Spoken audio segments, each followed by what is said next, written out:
लहंगा भीजल बा बताओ ये गोरी के कर गीजल बा हर बता दो ना ढोरी सीजल बा लहंगा भीजल बा बताओ ये गोरी के कर गीजल बा घटना घटल बा कौन रतिया रे छोरे टेबल पे छौले बा खटिया रे नाश्ता कोइले बा ढोरी में बरतिया रे छोरे टेबल पे छौले बा खटिया रे नाश्ता कोइले बा ढोरी में बरतिया रे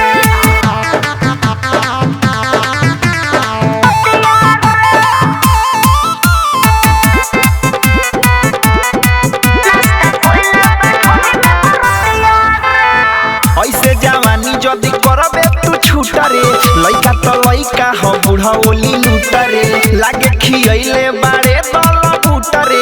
एही से दम तोहर गइल बा घुटा रे अरे गइल बा मजले ले बदे के नमरिया रे हेलो बोले बरत भर कमरिया रे लागे जोबन पर फेर ले बा हथिया रे छोरे टेबल पे छौले बा खटिया रे नाश्ता कोइले बा ढोरी में बरतिया रे छोरे टेबल पे छौले बा खटिया रे नाश्ता कोइले बा ढोरी में बरतिया रे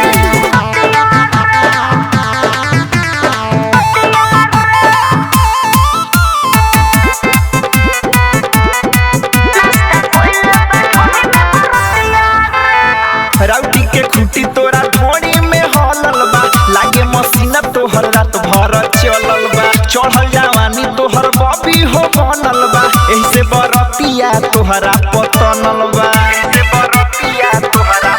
सहु सतेंद्र न बुझल सफेलो रे हम ढोरी दिले बाटे छिलो रे रंगवाना के बुझना बतिया रे